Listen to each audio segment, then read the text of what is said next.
ৰাতিপুৱাৰ কামখিনিটো হ'লে এতিয়া গৈ অলপমান বজাৰকে কৰি আনো। পইচাও বেছি নাই, হ'ব এইখিনি পইচাৰে যিখিনি বজাৰ পাওঁ সেইখিনিয়ে লৈ আহোঁ। অঁ, বাবাক দেখোন 2খনমান কিতাপো লাগিব বোলে। চাওঁ ৰ সেইখন আনিব পাৰিম না নৰ'বা।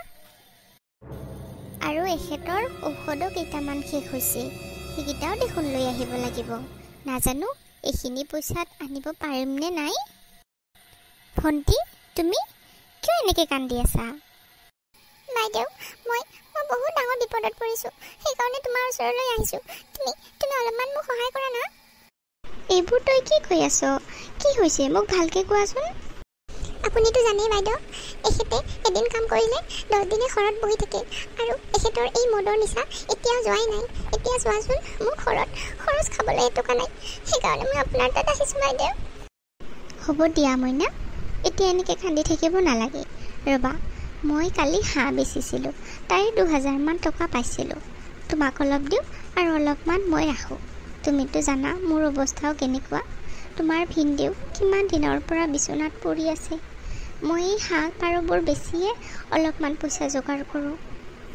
হয় বাইদেউ, মই জানো আপোনাৰ অৱস্থাটো কেনেকুৱা, কিন্তু মই আপোনাৰ বাহিৰে আৰু বেলেগৰ তাত কেনেকৈ যাওঁ কওকচোন। তুমি মোৰ ওচৰত আহি ঠিকেই কৰিছা ভণ্টি, মই আছোঁ নহয়, তুমি এইবোৰ চিন্তা কৰিব নালাগে। ৰ'বা, মই তোমাক 1000 টকা দিওঁ, তুমি তাৰ পৰা খৰচ লৈ আহিবা। বাইদেউ, মই আপোনাক বহুত কষ্ট দিওঁ নহয়নে? এইবোৰ কি কৈ আছা ভণ্টি? তুমি মোৰ সৰু ভণ্টি হোৱা, আৰু তোমাৰ দায়িত্ব ৰখাটো মোৰ কৰ্তব্য। সেইটো কথা নহয় বাইদেউ, আপোনাৰ এই পৰিস্থিতি যেনেকুৱা, তাতে আৰু মই এনেকুৱাকৈ আপোনাক অসুবিধা দিব আহোঁ। ধেত পাগলী, সেইবোৰ কথা এতিয়া চিন্তা কৰিব নালাগে। মই তোমাক পইচাটো দিওঁ, যোৱা তুমি বজাৰ কৰি লৈ যোৱা। হ'ব বাইদেউ, এখেতে কাম কৰি পইচা পালে মই আপোনাক ঘূৰাই দিম। ঘূৰাই দিব নালাগে দিয়া, সেইটো তুমিয়ে ৰাখিবা। মই জানো নহয় তুমিও কেনেকৈ কষ্ট কৰি সংসাৰখন চলাই আছা। আপোনাৰ এনেকুৱা সহায় মই কেতিয়াও নাপাহৰোঁ বাইদেউ। হেৰি শুনকচোন। কি হ'ল তোমাৰ? মই কিবা চিন্তা কৰি আছোঁ। মই বিচনাৰ তলত 500 টকা থৈ দিছিলোঁ, আপুনি দেখিছিল নেকি? সেইটো পইচাৰে মই অলপমান মদ খাইছোঁ আৰু এখন লটাৰীৰ টিকেট কাটিছোঁ। আপুনি কি মানুহে? ঘৰত এটা চাউল দাইল একোৱেই নাই খাবৰ কাৰণে, আৰু আপুনি মই বাইদেউৰ পৰা লৈ অহা পইচাটোৰো মদ খাইছে আৰু লটাৰীৰ টিকেট কিনিছে। আপোনাৰ কি কমন চেঞ্চ বোলা বস্তুটো নাই নেকি? আপুনি গোটেই সপ্তাহটো ঘৰত এনেকৈ থাকে, এদিন কাম কৰিলে 10 দিন ঘৰত বহি থাকে, এনেকৈ কেনেকৈ চলিব? এতিয়া তুমি মোৰ মূৰটো গৰম নকৰিবা, মই বহুত কিবা চিন্তা কৰি আছোঁ। তুমি যোৱা ইয়াৰ পৰা। আপুনিতো আপোনাৰ জীৱনটো ধ্বংস কৰিছে, এতিয়া আপোনাৰ লগত মই নিজৰ জীৱনটোও ধ্বংস কৰিব লাগিব যেন পাইছোঁ। আপুনি এই মদৰ নিচাটো বাদ নিদিয়ে কিয়? আৰু এই লটাৰী টিকেটবোৰ কিনি কি হয়? আমাৰ ভাগ্যত একোৱেই নাথাকে, আপুনি নাজানে নেকি? দুখীয়াৰ কপালত একোৱেই নাই। তুমি চাবা, এইবাৰ নিশ্চয় আমি লটাৰীত কিবা পাম, তাৰপিছত মই বহুত ধনী মানুহ হৈ যাম। আপোনাৰ এই সপোনবোৰ সপোন হৈয়ে থাকিব। আপুনি কৰ্ম নকৰে, কিন্তু ফলটো আপোনাক ডাঙৰ লাগে। তুমি ইয়াৰ পৰা যোৱা, মোৰ মূৰ গৰম নকৰিবা। আপোনাক একো কথা কৈয়ে লাভ নাই, মই মিছাতে ইয়াতে আছোঁ। ইয়াৰ পৰা গুচি যোৱাই ভাল, আপুনি থাকক যেনেকৈ থাকিব লাগে। মাত্ৰ এদিন যদি এখন লটাৰীৰ টিকেটত মোৰ নম্বৰটো মিলি যায়, মোক আৰু কোনে পায়? হেল্ল' প্ৰতিম, কোৱা। তুমি আৰু ফোন কৰিব সময় নোপোৱা। এতিয়া মই বহুত কিবা কিবি চিন্তা কৰি আছোঁ। কি? তুমি সঁচাই কৈছা? দে ঠিক আছে তেতিয়াহ'লে, মই জানিছিলোঁ এইবাৰ এনেকুৱা কিবা এটা ভাল হ'বই আৰু মোৰ লগত। হ'ব দিয়া। পদ্মিনী, শুনা, এটা ভাল খবৰ আছে। কি হ'ল? কিয় ইমান চিঞৰি আছে? কি ভাল খবৰ আছে আৰু? ভাল খবৰটো শুনিলে তুমি পাগল হৈ যাবা। মই কৈছিলোঁ নহয়, মোৰ লটাৰীৰ টিকেট কটা পইচাটো এনে যোৱা নাই। এইবাৰ আমি লটাৰীৰ টিকেটত পুৰাপুৰি 10 লাখ টকা পাইছোঁ, জানা তুমি? কি? আপুনি সঁচাই কৈছে? আমি সঁচাকৈ 10 লাখ টকা পাইছোঁ? এতিয়া কোৱা, তোমাক কি লাগিব? তোমাৰ 500 টকা মই লৈছোঁ কাৰণে তুমি মোক কিমান গালি পাৰিলা। এতিয়া মই যি লাগে তোমাক থাকি দিম। সঁচাকৈ মই কেতিয়াও ভবাই নাছিলোঁ যে আমি ইমানবোৰ টকা পাম। সঁচাকৈ এতিয়া আমি এতিয়া ধনী হৈ যাম নহয়নে? এতিয়া আৰু কোনে পায় আমাক? এতিয়া চাবা মই কি কৰোঁ। মই এইটো খবৰ এতিয়া বাইদেউক দিম। বাইদেউ শুনিলে বহুত সুখী হ'ব। তুমি পাগল হৈছা নেকি? এইবোৰ কথা এতিয়া বেলেগক ক'ব ওলাইছা? আপুনি এনেকৈ কিয় কৈ আছে? কিবা অসুবিধা হ'লে আৰু বিপদত পৰিলে বাইদেৱে সহায় কৰে। তুমি সেইবোৰ নুবুজা। এতিয়া আমি ধনী হৈছোঁ, ধনী, আৰু সিহঁতে এতিয়াও দুখীয়া হৈ আছে। সিহঁতৰ লগত আমাৰ ষ্টেটাছ মিলিব নেকি কোৱাচোন তুমি? আৰু তুমি তাইক এইবোৰ কৈ হেনে এখন ঘৰত আৰু ঠাই নিদিবা। এতিয়া চাবা তুমিয়ে সেয়াৰ সকলো বস্তু ল'ব লাগিব। কথাটোতো আপুনি ঠিকেই কৈছে, কিন্তু মই বাইদেউক নোকোৱাকৈ কেনেকৈ থাকোঁ? তুমি কথাবোৰ কিয় নুবুজা?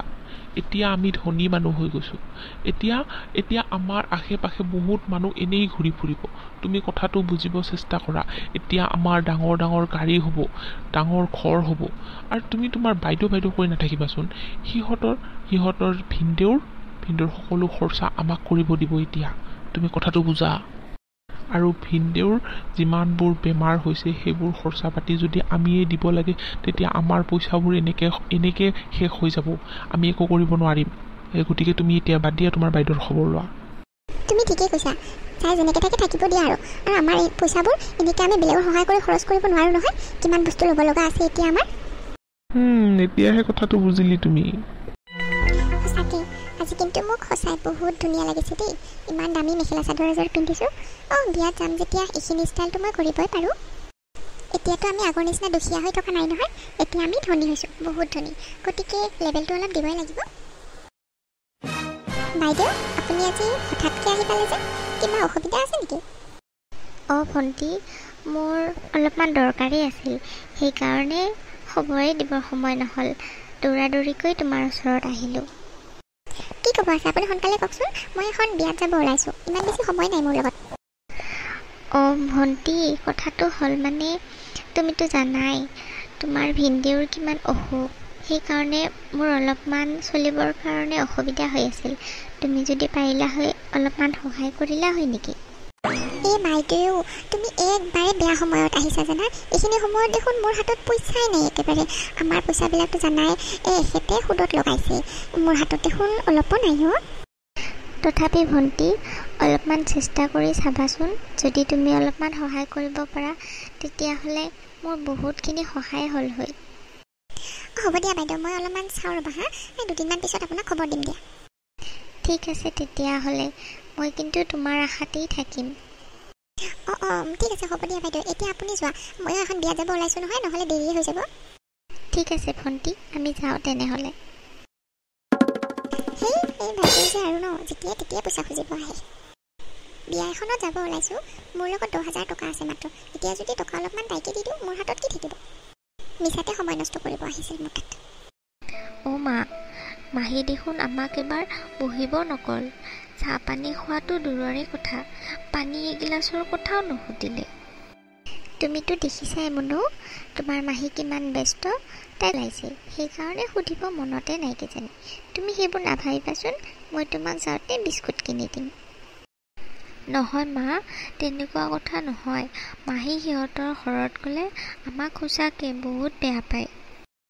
আপুনিতো কেতিয়াও সিহঁতৰ ঘৰত নাযায়। আজি প্ৰথমবাৰ অলপ সহায়ৰ কাৰণে কিবা কৈছে, কিন্তু তথাপি মাহী আপোনাক দুদিন ৰখিব কৈছে। নহয় মুনু, সিহঁত ধনী মানুহ হ'ল বুলি সিহঁতৰ লগত সদায় পইচা পাতি নাথাকে নহয়। মোক দুদিন সময় দিছে নহয়। দুদিন পিছত চাবা, তোমাৰ দেউতাক ভাল হস্পিটেলত এখনত ভৰ্তি কৰিম। তোমাৰ দেউতাৰ অৱস্থাটো তুমি দেখিছাই নহয়। মা, দেউতাৰ কিবা হ'লে আমাৰ কি হ'ব? একো নহয় মুনু, ভগৱান আছে নহয়। ভগৱানে নিশ্চয় কিবা ভালেই কৰিব।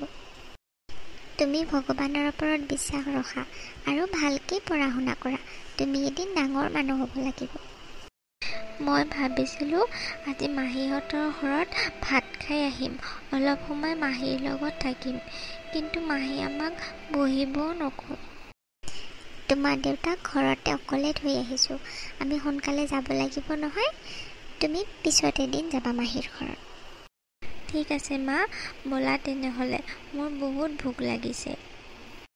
ব'লা, মই তোমাক ৰাস্তাত কিবা খোৱা বস্তু কিনি দিম। মা, মই ডাঙৰ হ'লে বহুত ডাঙৰ মানুহ হ'ম চাবা, তেতিয়া তোমাক একো কষ্ট কৰিব নিদিম মই। আয়ো মোৰ সোণটো, ঠিক আছে, তুমি বহুত ডাঙৰ মানুহ হ'বা, মোৰ ভগৱানৰ ওপৰত বিশ্বাস আছে।